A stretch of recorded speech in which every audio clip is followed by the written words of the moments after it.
Come on. Start recording. Okay. Now, my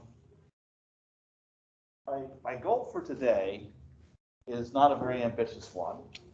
I just want to stay on schedule. So, and so I have a few pages of notes to cover. Really, it's just 2+. Now, so with my tendency to digress and our slightly late start, it will all work out.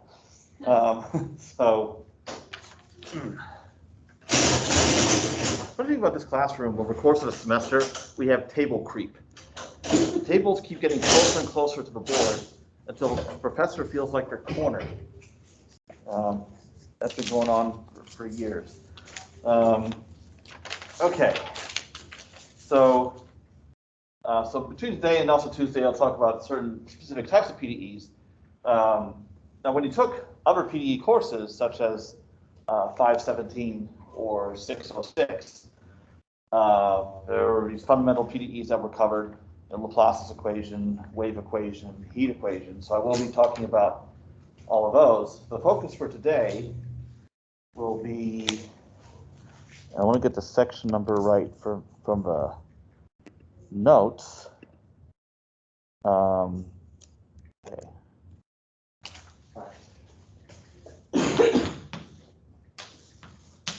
Laplace's equation and its very close relative, Poisson's equation, which we'll be dealing with a lot when we get into numerical methods.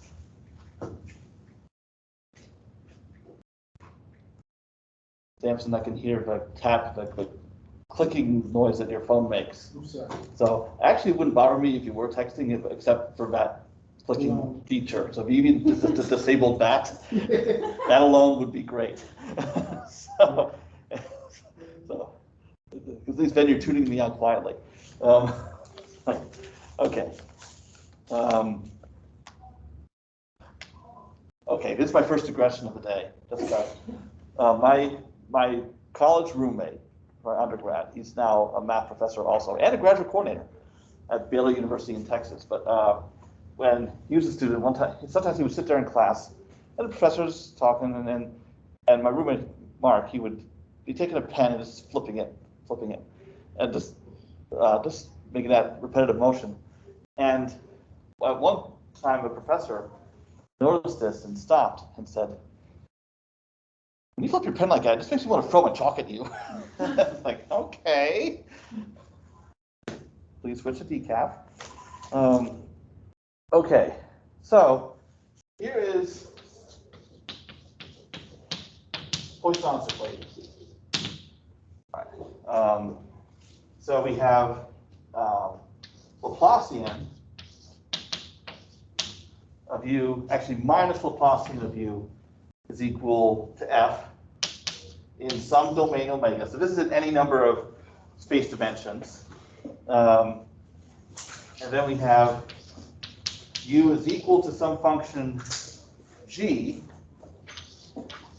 on the boundary of omega. Now this is one kind of boundary condition. That's Dirichlet, when the solution is set equal to something. Okay. All right. And then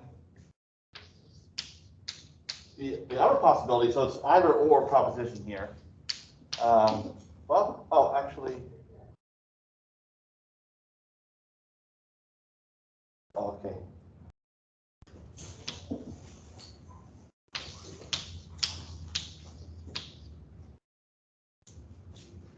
I'm going to need to draw a picture for this.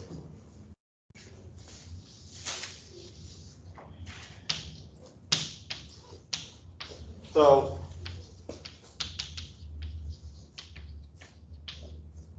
here's our blob, omega, our domain. And the boundary is divided into two pieces. So here's gamma 1. So gamma is often, uppercase gamma is often used to refer to a boundary.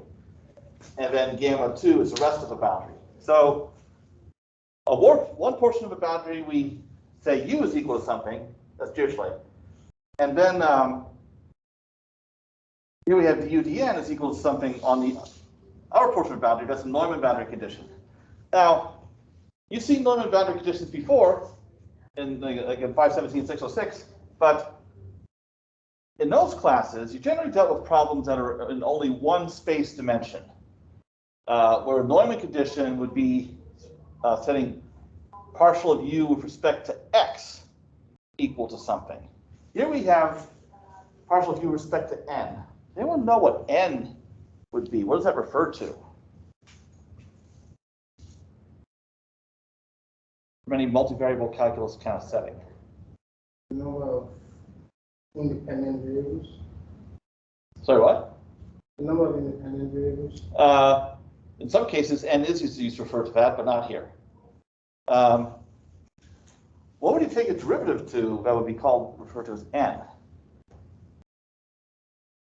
And especially for some domain like this in multi-dimension.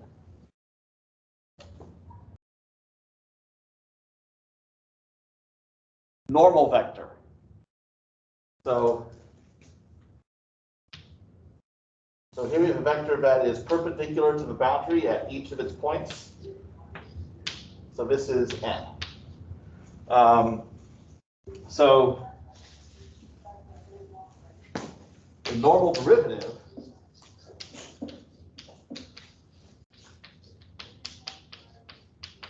partial of u with respect to n. The way it is actually defined, it is the gradient of u dot product with the normal vector. So for multivariable calculus, you would have learned about the directional derivative. So it's the rate at which a function is changing in a specific direction. And the way that directional derivative is defined is the gradient of u, which has all the first partial derivatives, with respect to x, y, z, whatever, dot product with the direction you want to take the derivative in. So in this case, that direction is the normal direction, wherever on the boundary. Now, here, I've made the normal vector point outward. So you do need to assign an orientation to the normal vector. Which orientation depends on the problem. I've seen the outward used most of the time. It's for it to be consistent with your orientation. So when you see a Neumann boundary condition for a problem in multiple space dimensions, it's used to impose a condition on the normal derivative. So when you're in one dimension, what's your domain? It's an interval. So you can only take derivatives in one direction, that's x. So if I want the outward normal, well, here the outward normal at the left side of your boundary is -1, because you're pointing in that direction, the negative direction. And here, normal is equal to +1. So then you're taking so really, a Neumann condition would be minus du dx equals something over here, and then du dx equals something over here. But then you just negate things on the left side and say, okay, du dx is equal to something. Okay. All right. Now, these two pieces of boundary, gamma 1 and gamma 2, together make up the entire boundary of the region omega. So we're just partitioning and saying Dirichlet on this part, Neumann on this part. Either one of these is allowed to be empty. So if you want to have Dirichlet condition on the entirety of a boundary, you can do that. Okay.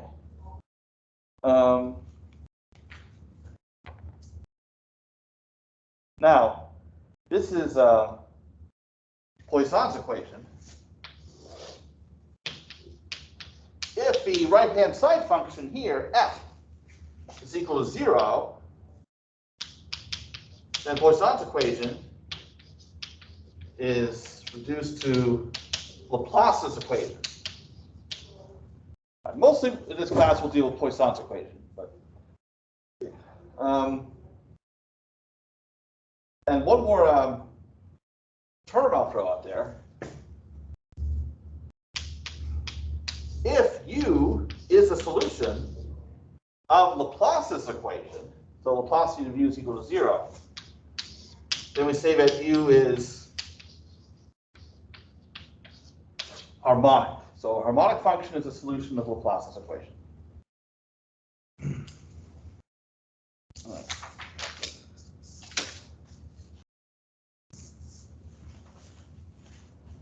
All right, so now that I've consumed the whole board in 10 minutes simply talking about what the problem is, questions so far? Okay.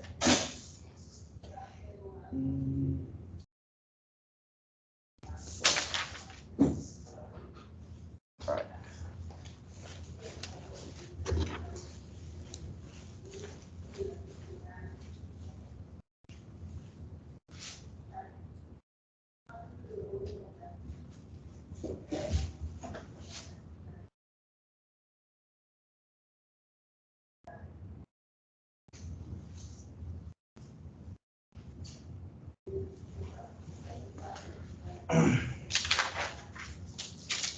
Okay.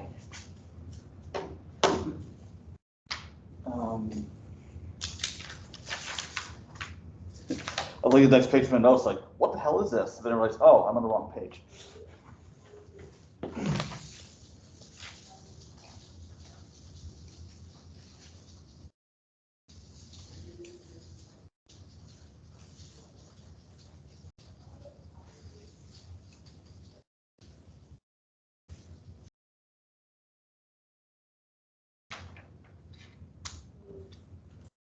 Okay. So, as an example, suppose we have the heat equation in multiple dimensions. Ut minus Laplacian of U is equal to F. So what happens is, with the heat equations, as t goes to infinity, the solution becomes stationary. The solution is converging to something.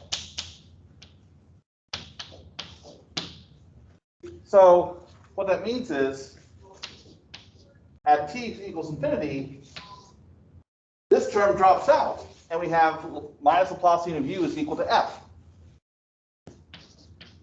So the solution converges to a solution of Poisson's equation. And that is known as the steady state solution.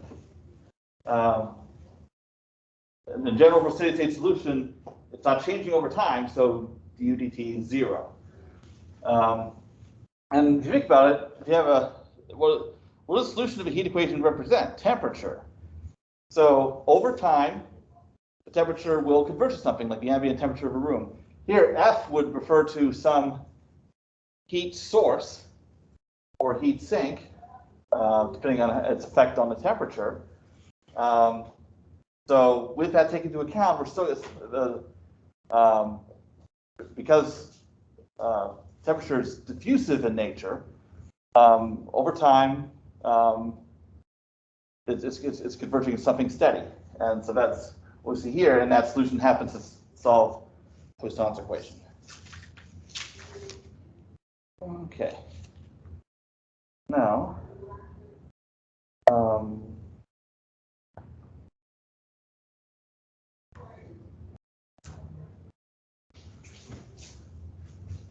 so now what I'm going to do is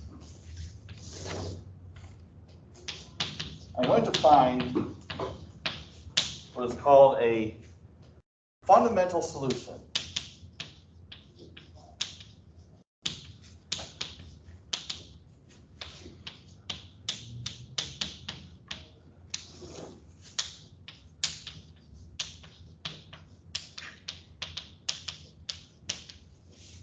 of Laplace's equation.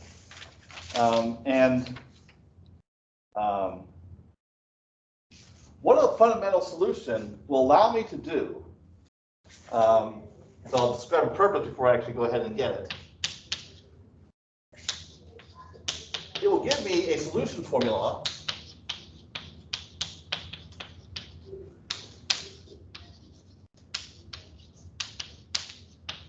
for Poisson's equation.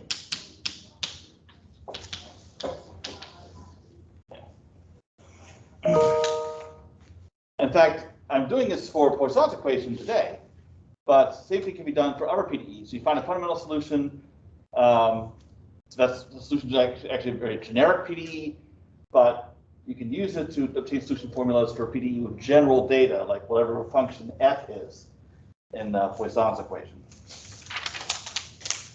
Okay, so how do I do that? So first, my domain, omega, will just be Rn. So in fact, there are no boundary conditions. Another way of putting it is, this is a free space problem. And you're solving on the entire spatial domain. If n is one-dimensional problem, that's a Cauchy problem, as I mentioned earlier. Okay, so next I'm going to assume that my solution U is radially symmetric. So, in other words, the solution is a function only of the distance of a point x from the origin. In other words, U of x can be written as B of R, where R is the 2 norm of a point x in n-dimensional space, so square root of sum of squares. Okay. All right. So now, the reason why I'm doing that is it lets me transform Laplace's equation from a PDE in n dimensions to a PDE in only 1 dimension. So think of changing x to, say, polar coordinates if this was 2D, or spherical coordinates if it was 3D, where there's some radial variable. So now what I need to do is, Laplace's equation involves second partial derivatives with respect to x, y, z, etc. I need to be able to express those in terms of as derivatives with respect to r.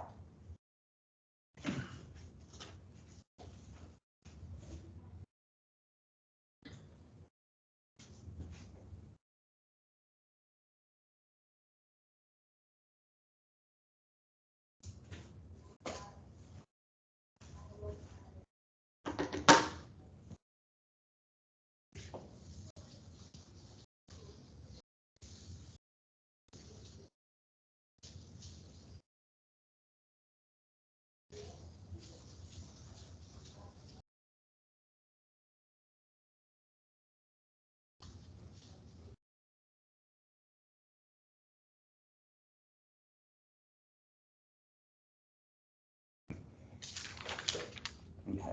So what does that actually mean in this case? So from R being equal to this formula that I had earlier,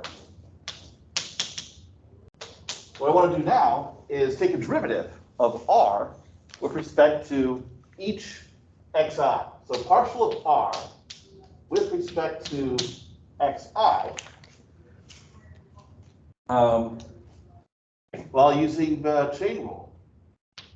So it'll be 1/2, and then this whole expression raised to the minus 1/2. That's just taking the reciprocal. So that'll just be 1 over r. Then, using a chain rule, I take a derivative of the inside. I take a derivative of each one of these terms with respect to xi. Well, these are all the x's. They're all independent variables. So if I have x1, x2, x3 up to xn, if I take a derivative of all of those with respect to x2, let's say, all of them will be 0, except when the index matches this one. Then I'm going to have 2xi.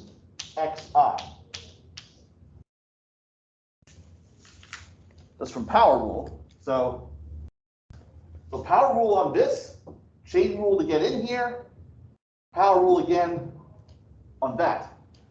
So I get xi over r. Questions about that calculus exercise?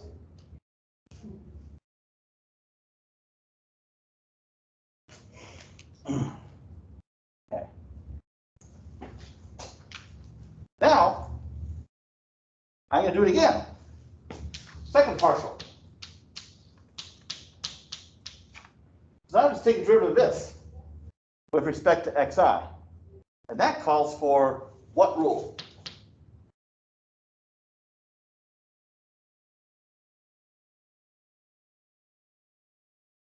Chain rule.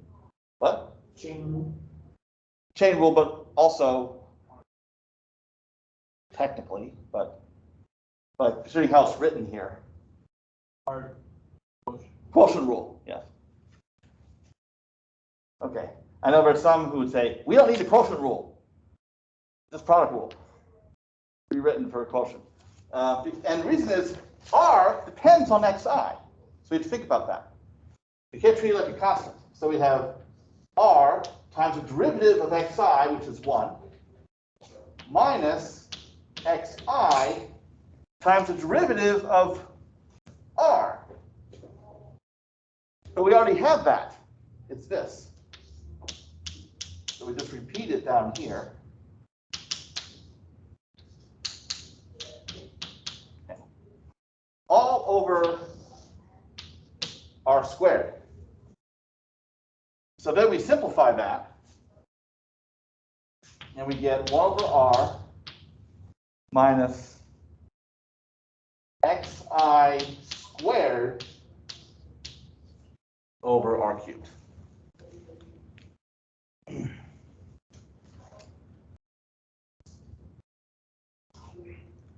Okay.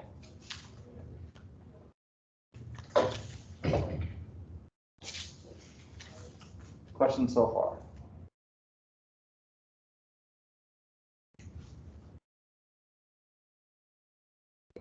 All right, now I need to look at derivatives of u with respect to xi. The partial of u with respect to xi is the same as v prime of r times partial of r with respect to xi. So du dxi is equal to du dr dr dxi. That's just chain rule. But I'm describing u of x as v of r. That's why I have r v prime of r written here. Okay. Now what about partial of u with respect to xi twice? That's what I really need. So I need to take a derivative of all of this with respect to xi. Well, product rule strikes here. So I have v double prime of r times the derivative of r with respect to xi coming from here.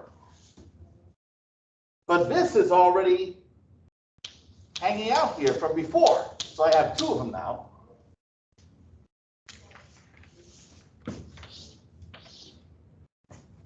So this part led to that. Then, the rest of the product rule, I'll have v prime of r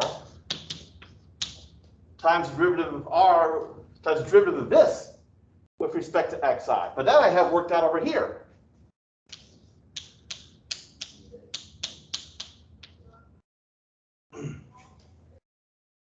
So now I can fill that in. So I have v double prime of r dr dxi squared plus v prime of r, and then I'll fill in what that is over there. So that's 1 over r minus xi squared over r cubed. Okay. Oh, I can fill in what this is too. That's xi over r, the whole thing squared.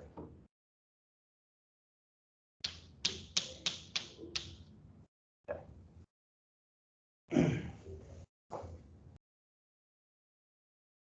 All right. So that's u from second partial of u with respect to one of the x's.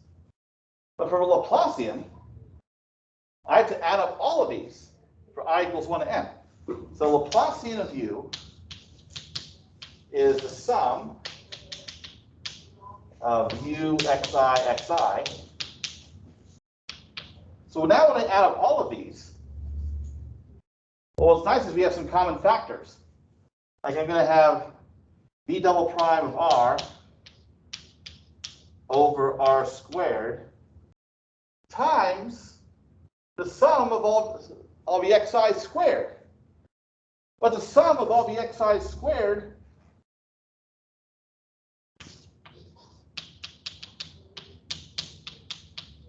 what is that? Simplify to.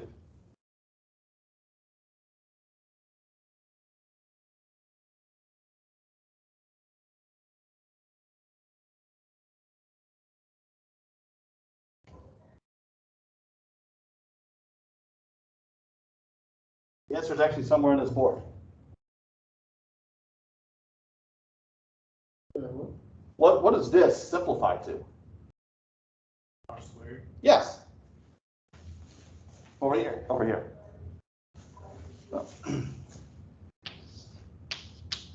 Okay, plus this, so v prime of r times 1 over r. Now, this I'm summing up from 1 to n, but I'm just adding it up n times. So I actually get n over r from adding these up. And minus v prime of r times the sum of these. Well, same thing. Adding up all of these xi squareds gives me r squared. So I have r squared over r cubed, which is 1 over r. Well, if I write it this way, to see where it comes from. So now I can simplify completely. So Laplacian of u in this radial coordinate r is v double prime of r by itself plus n minus 1 over r times v prime of r. So it may not be as simple an expression as the original Laplacian, but because we have two different derivatives, but still this is what it lets us do is it reduces Laplace's equation from a PDE to an ODE, a second order ODE.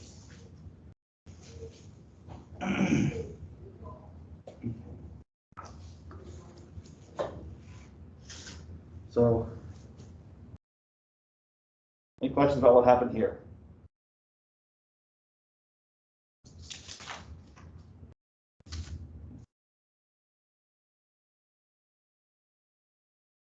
Nothing to it. Okay. Kind of. Okay, this is a good time for a break.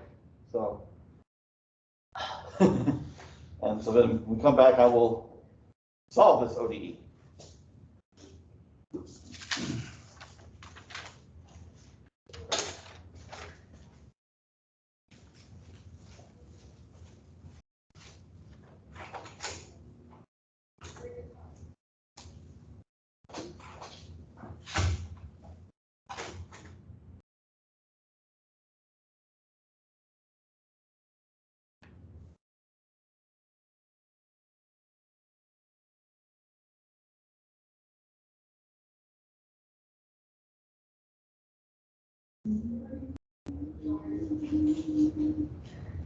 When you started coming, I immediately thought of the Lion Sleeps Tonight from the Lion King, and I have no idea I why. kind of did too. So I really have no idea driving. I'm not sure if it'll be like this later, but apparently there was a huge traffic jam on I-59 South a little while ago. Which way is that? Huh? Which way is that? So that's the one that's going. So if you turn off of Hardy Street 98 on the 59. Which one's 98 now? That's what Hardy Street turns into. Okay, So if you turn off there on 59 going towards where the butcher shop is, okay, yes, that's south. okay. I don't know road names, and I don't know directions, you need to give me landmarks.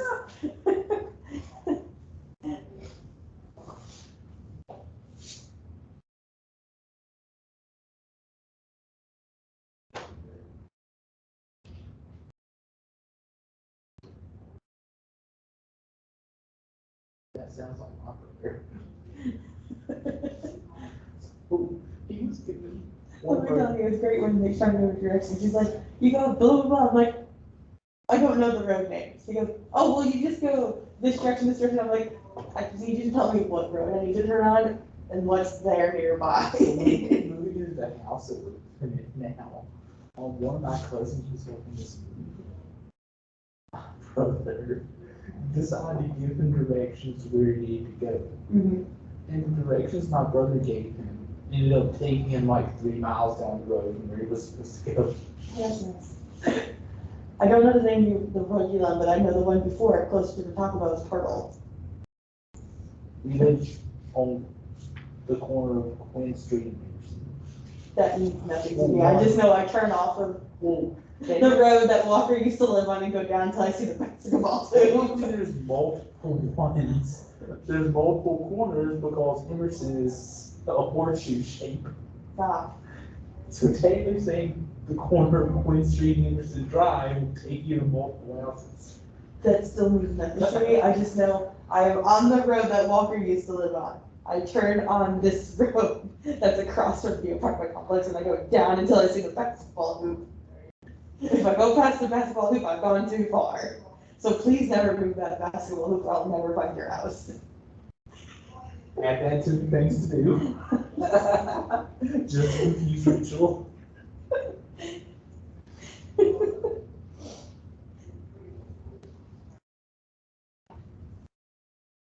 Wait, Pearl goes across the highway. That's the road Samson lives on, right? So, yeah, it doesn't cross the highway, but there Yeah, are. I know. I was just like, why don't they build a bridge there too? If it's the same road on both sides of the highway. Just make where it just goes over the highway and over USN, it'll be fine. It'll be fine. I'm ready for a nap, it's been a long day.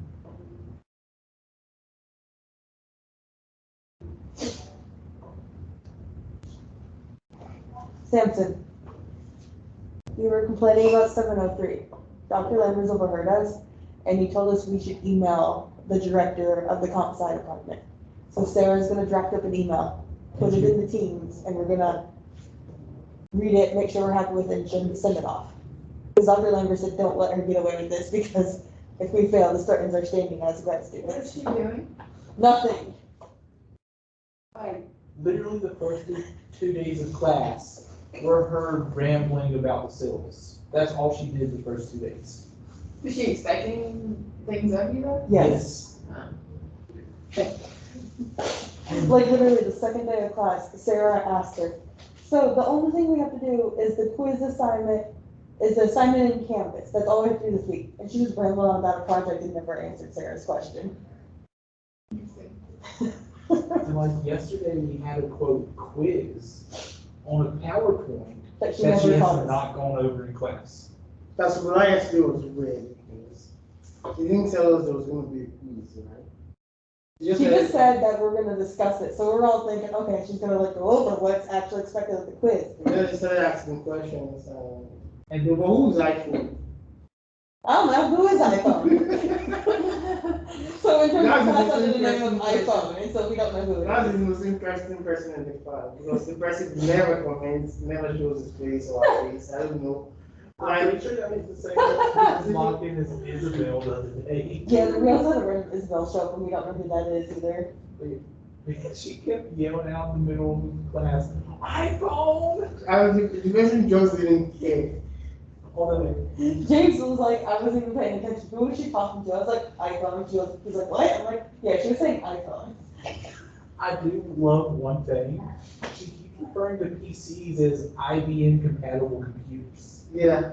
That's a term that has not been used since the late 80s, maybe the early 90s. That has not been regularly used since then. That's what happened to me. Yeah. When did you guys leave? And she said we could leave. Like, she says that every minute, and then nobody leaves, and it's so weird because, like, I want to know when the class ends, so I just leave. And just like, if you don't have anything, just stay with me. And I don't want to stay with you. I think it's amusing that we all stick around as if more time spent there would make things better. Well, because we don't know when to leave. There's no Part of our defined- grade is participation, there's so we no don't know when defined to end of the leave. class. There's no defined Oh, okay, end. so what brings it to an end? Does she just leave herself or something? I've never been there till the end, so I don't even know. Because I cannot wait to listen to this recording.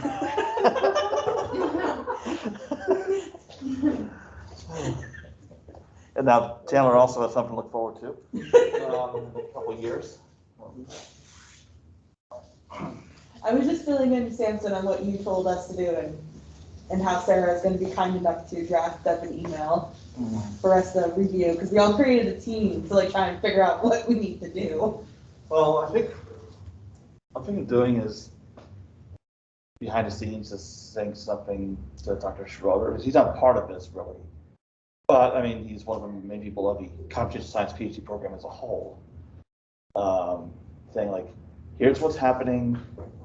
I'm encouraging students to resolve things with the instructor. It is not working at all. Just a heads up, something might happen. And if he wants to have a conversation with his fellow director, that's up to Oh, him. is it director?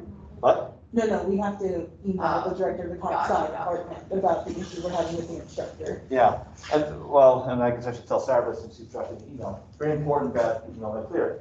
You guys have tried so hard to sort things out directly with the instructor. Because you go to administrator, first thing is, we'll try to work it out with the instructor.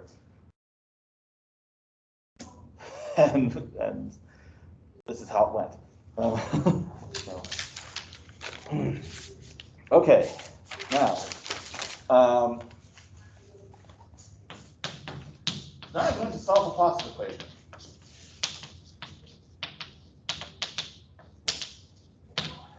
Which is now in radial form.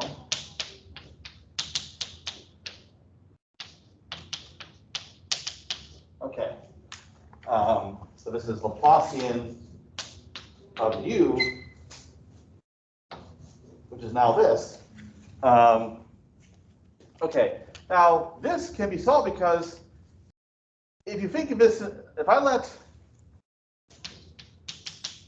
w equal v prime, then this is a first order ODE in w.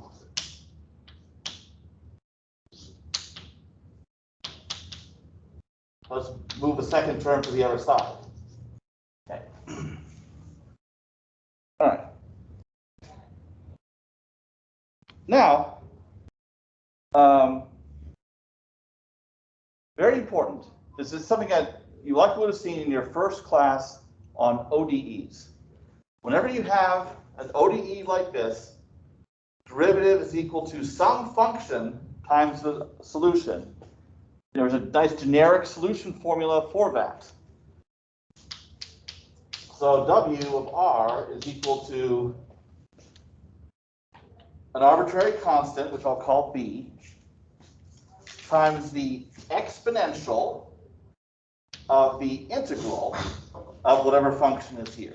So that's just one of those good to know things that you want to have off the top of your head if you do anything with differential equations at all. I'm having flashbacks to my research, Dr. Langers. Oh, sorry.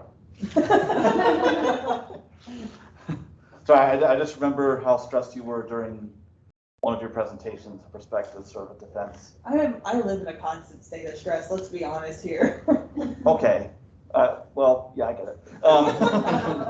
But it was heightened enough for me to notice that that wasn't regular stress, Rachel. Yes. So, And you're not like giving presentations. yeah. Now, because when you take a derivative of this, the derivative is equal to itself times the derivative of the exponent, which would be that. Okay, now this can be simplified. So I'll take the 1 minus n and pull it out of the integral. But we have integral of 1 over r, that's just natural log of r. All right, so we have e to the 1 minus n times natural log of r. What can we do now? Try to simplify this. Or let me put it this way. What would we like to cancel if we can? ln of r. Yeah, cancel it with what? E. Yes. Let's cancel e to the log, but we can't yet because that is standing in the way. So we need to move it. Where do we move it to? Yeah, so it's a power of r. Now the e and the log cancel out, and we have that. Okay, we're almost there. Thing is, we need that's w, but that's v prime. We need v. So now we need to integrate.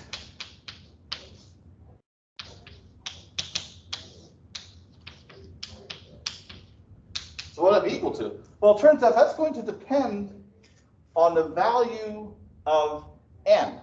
That will affect how the integral is evaluated. So for instance, I'll do 3 cases. If n is equal to 1, then I would just have a constant b. So I integrate that, and don't forget your plus c, your constant of integration. So in one dimension, Laplace equation is just a linear function. The solution of the Laplace equation is just a linear function, which makes sense. You take the second derivative of that, you get 0. Actually, notice the Laplacian. If n equals 1, this term goes away. So in Laplace's equation is uxx equals 0. And that's what we have here. V double prime of r is 0. The equation actually did not change at all when n equals 1. All right, so that's that case. Now, the next case, n equal 2. So now we have b times 1 over r. We integrate that and you get natural log. And then a constant.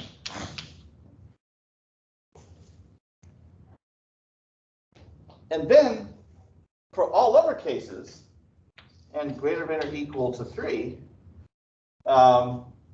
you'd have a negative power of r. You can integrate using a power rule. So what you have is some constant over r to the n minus 2, and again a plus c. Now I should mention this b is not exactly equal to that b because when you do power rule, you are dividing by something. But either way, it's an arbitrary constant. So that's why I'm being lazy here and still calling it b, even though it's not really that b. But so the form of a solution to Laplace's equation, assuming radial symmetry, is one of these, depending on how many space dimensions you're in. Oh, actually, okay. So now I can write down the fundamental solutions. Or clean this up a little bit.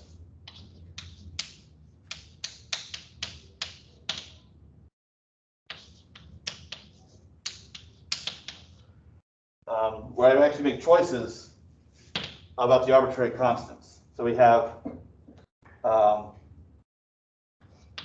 minus 1/2 absolute value of x for n equals 1, minus 1/2 for a constant using b equals minus 1/2 and c equals 0. It's a convenience thing. Okay, and then for n equals 2, we have minus 1/2 pi natural log of the magnitude of x. And finally, for n equal 3 on up, we have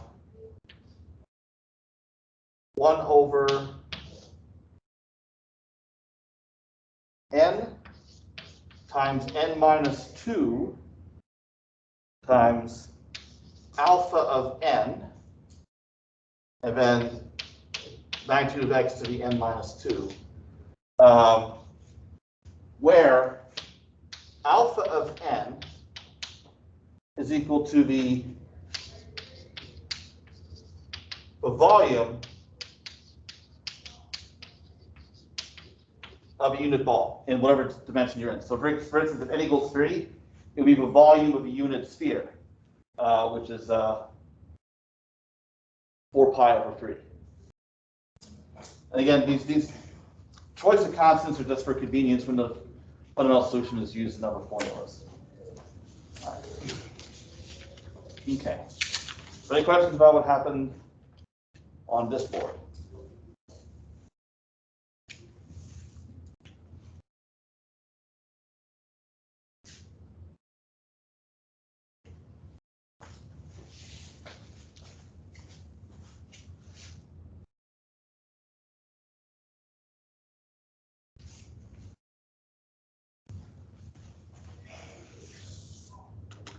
Okay.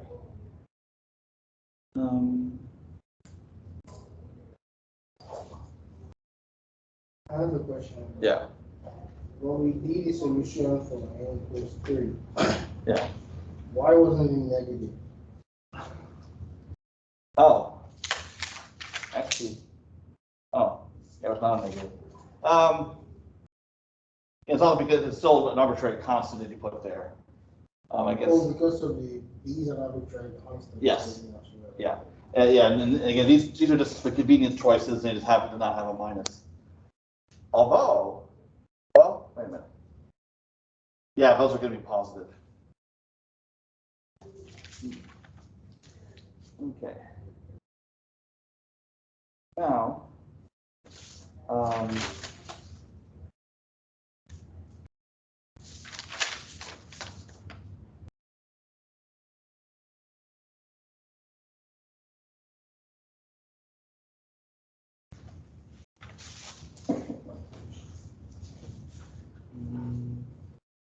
I should mention that these solutions, okay, oh, I need to specify the domain. It's actually Rn except for the origin. Notice that for n equals 2 and n equals 2 and up, the solution I get here is undefined at the origin. There's natural log also being in a denominator.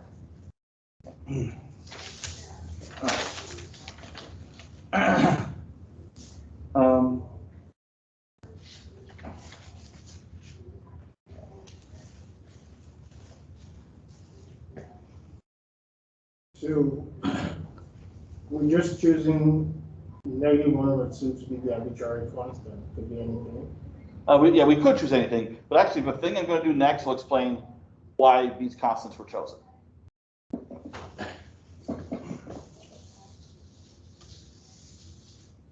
Okay. Oh, dang it. Okay. Let's fix this over here.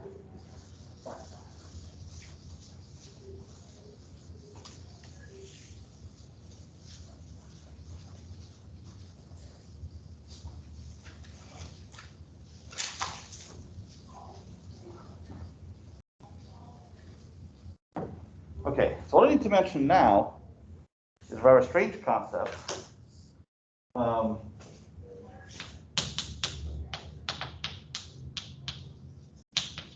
Dirac delta function.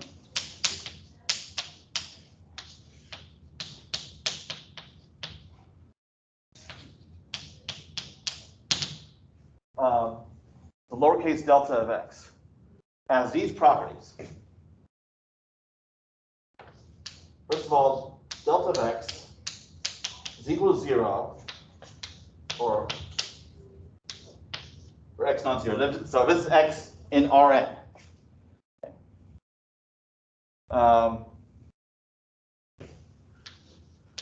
Then the other property is that the integral over all of Rn of delta x is equal to 1. So it seems rather strange because it's 0 everywhere, except its value at the origin is not specified. Now, I had a professor at Stanford describe the delta function in a very strange way. Because first of all, it's not technically a function. It's called a distribution. And he didn't really have a clear mathematical way to describe what a delta function was, what a distribution was. Actually, he didn't really have much of a clear explanation for anything.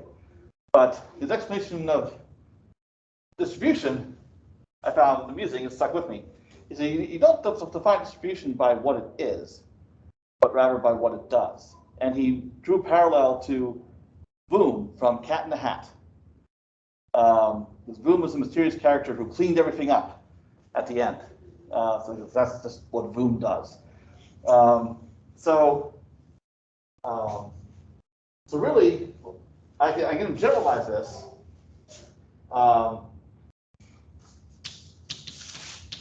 So really, the two useful property of a delta function is this. If I integrate over all of Rn, delta of x times a function f, y minus x, dx. So y is just some parameter.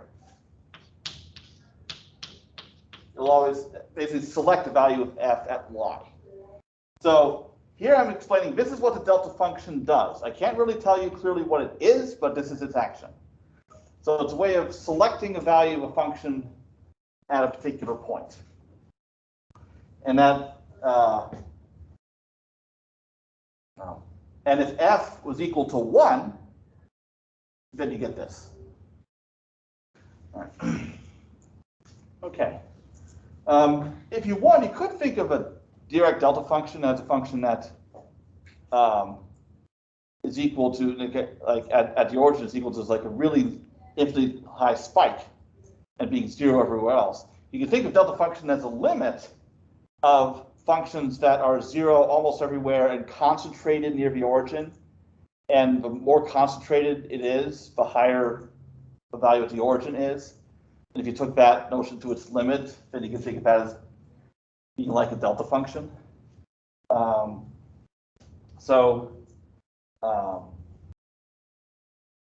But again, it's not, in terms of what makes a function, the delta function doesn't really satisfy these properties, but it does do this, and that's what we'll work with. Okay. Now,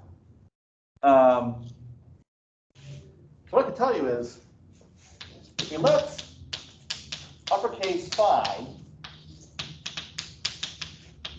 be a fundamental solution that I defined earlier,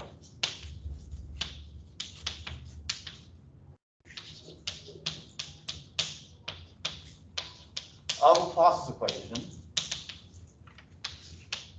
on the domain consisting of all of Rn except the origin, then what we have is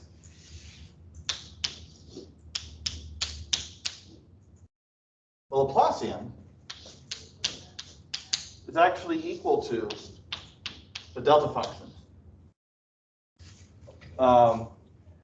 The fact that x is non-zero, then this is 0, and we know that the solution we got satisfies Laplace Laplace equation, Laplacian equals 0, at all x except the origin, that those solutions are not defined at the origin. And we have the following, that the integral over Rn of minus Laplacian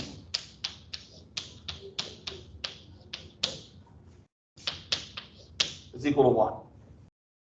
Because minus Laplacian is equal to the delta function, whose integral over all of Rn is 1.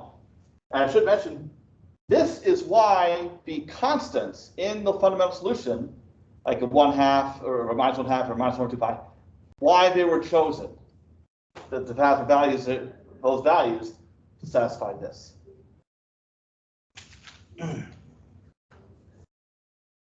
So now, I can use this to write down a solution of Poisson's equation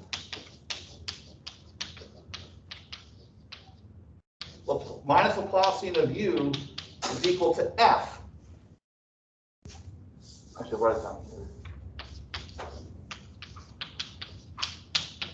Okay, so that solution is u of x is equal to the integral over all of Rn, fundamental solution of x minus y times f of y dy. So similar to that integral over there. Because if I took the Laplacian of both sides of this, then, or minus Laplacian, this would be 1. No, not 1. It would be the delta function, which would then select the value of f. And over here, I take a minus Laplacian of u, I also get f. Okay. So I'll write it over here.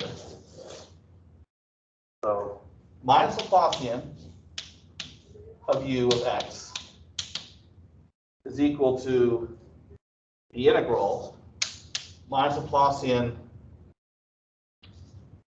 of phi of x minus y, but Laplacian with respect to x, not y. And then I have f of y dy, but that is equal to the integral of delta of x minus y, f of y dy. That's f of x, and therefore it's the solution.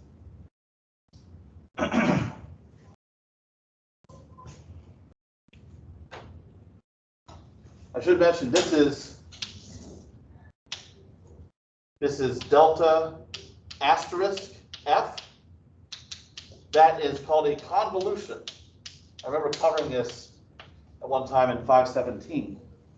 And that is also covered in 606. So whenever you have an integral like this, two functions, one is valued at y, the other at x minus y dy. That's the definition of a convolution. So the solution of Poisson's equation is a convolution of f, the right-hand side of Poisson's equation, with the fundamental solution of Laplace's equation everywhere but the origin.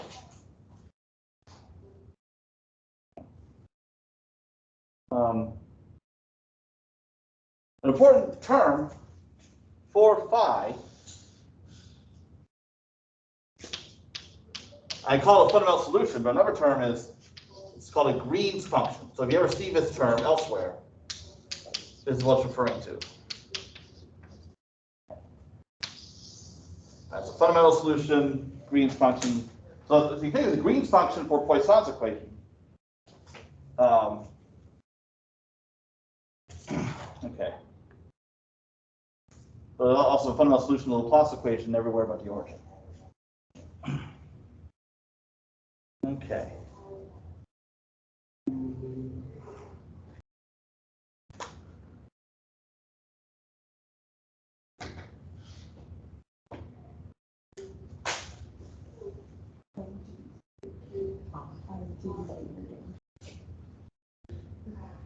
Okay, so we're doing on time. Oh, not good. Dang, I'm gonna fall behind now. Well, I don't have much left. Actually, what I'm gonna do instead, all right, so I'll cover the rest of this on Tuesday. So like only half a page. But I want to talk about something else, because I've never seen this mentioned in like PDE books that I've seen, like what I learned out of as a student or what I've used here as a professor.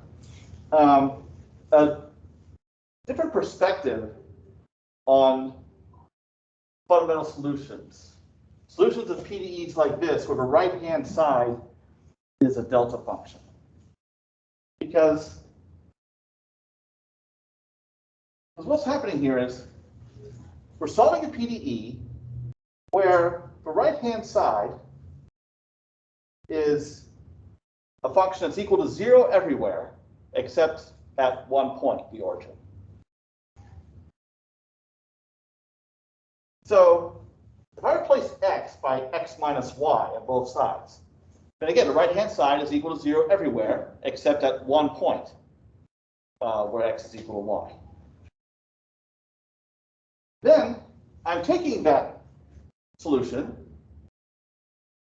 and taking a convolution with the problem data f. So I'm going to write out two equations here that I believe can be, you can draw a strong parallel between these equations here and the equations from a very different area, actually. Well, okay. Dang it. Fine. Take a picture of the dang board. Okay.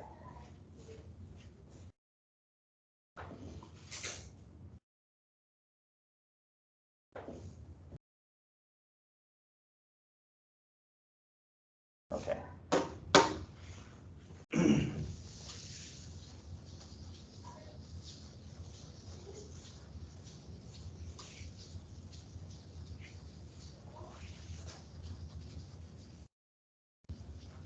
But I think it's something that can help reinforce understanding of what you've just seen here. So I consider tale of two problems. Problem number one, Poisson's equation. The other problem, AX equals B.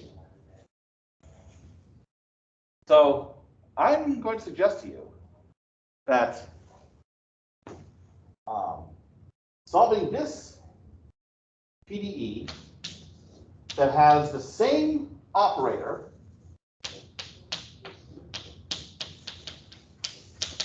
as the first one, but a different right-hand side, something that is equal to 0 everywhere except at one point, is equivalent to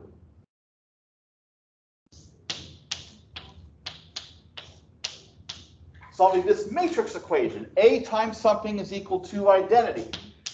But of course, we know what the solution is. This weird x is equal to A inverse.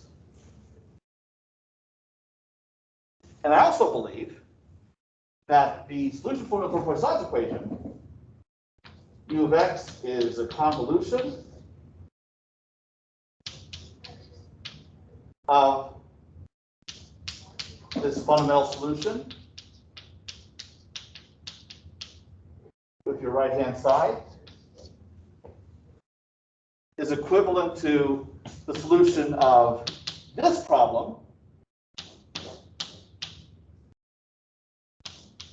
equal to the inverse times the problem data. The parallels are all over the place. Right-hand side, fundamental solution applied to it. Here, what we have here, matrix vector multiplication. You can think of this as kind of like,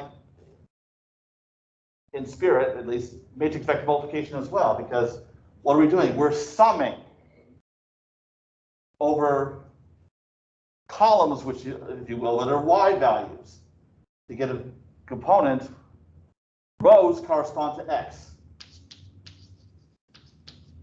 Columns correspond to y. In other words, if you were to take this, everything here is defined, are all continuous quantities. If you were to discretize this in some way, you would have this problem. And you'd be doing exactly this to solve it. It's just a matter of what the particulars would be.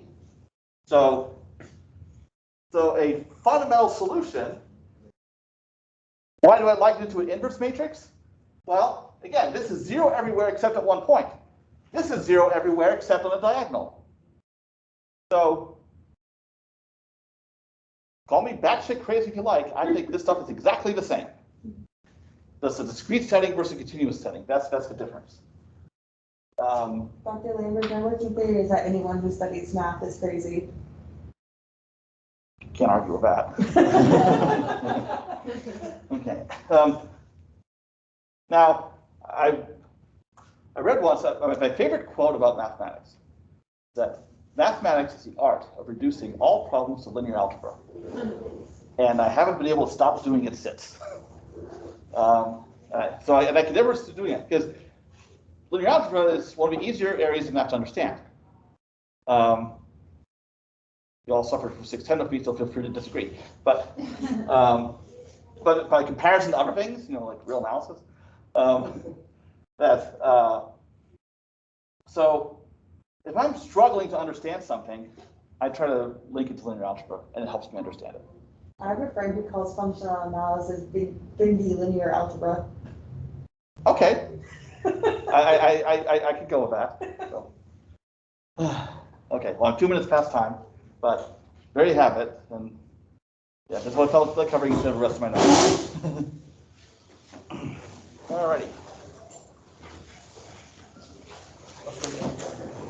See you, Chandler. Wouldn't be the first time I left it somewhere. If you said something, I can't hear you. I have to stop recording. Oh, you're muted anyway.